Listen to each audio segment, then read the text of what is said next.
اب حج جس طرح یہ عشق کی داستان ہے، ایک عشق کا سفر ہے، ایسے ہی ایک اور پیغام دیتا ہے کہ یہ آخرت کی یاد دلاتا ہے۔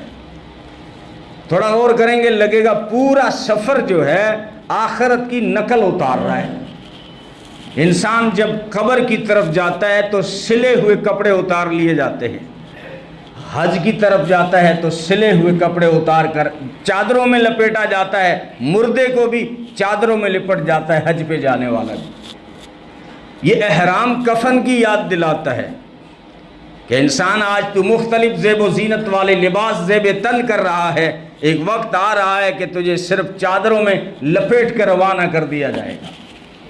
اور پھر جب اس کا جنازہ گھر سے اٹھتا ہے تو دو قسم کے لوگ ہوتے ہیں۔ ایک تو وہ ہوتے ہیں جو صرف جنازہ پڑھتے ہیں اور واپس آ جاتے ہیں، کچھ وہ ہوتے ہیں جو آخری منزل پہنچاتے ہیں، اس کے اوپر مٹی ڈال کے پھر آتے ہیں۔ یہ لوگوں میں ہمیشہ دو تقسیم ہوتی ہے، ہر جگہ، ہر علاقے، ہر گاؤں میں۔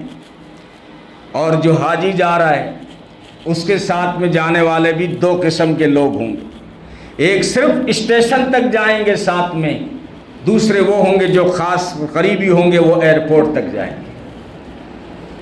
تو کچھ لوگ جو جنازہ پڑھ کے آگے، نبی نے فرمایا جس نے جنازہ پڑھا اس سے 1 قیرات ملے گا، جو دفن میں شامل ہوا اس سے 2 قیرات ملیں گے۔ یہ ایک نقل ہے کہ جس طرح جنازے کے ساتھ جانے والے 2 طرح کے لوگ تھے، ایسے ہی حاجی کو روانہ کرنے والے بھی 2 ہوتے ہیں، ایک اسٹیشن تک جاتے ہیں اور واپس آ جاتے ہیں جیسے جنازہ پڑھ کے لوگ آ گئے۔ دوسرے جو قریبی اور خاص ہوتے ہیں وہ اس کو ایئرپورٹ تک چھوڑ کے آتے ہیں، جس شہر میں ایئرپورٹ ہوتا ہے دلی یا جے پور، وہاں چلے جاتے ہیں۔ لیکن وہاں سے ایئرپورٹ میں جب تو بیٹھے گا گویا کہ تو قبرستان میں سویا ہے۔ اب وہ جو تیرے ساتھ آئے تھے ان میں سے کوئی بھی نہیں ہوگا، سلا ہوا کپڑا نہیں ہے۔ احرام یہ کفن کی یاد دلا رہا ہے اور سفر یہ قبر کی یاد دلا رہا ہے۔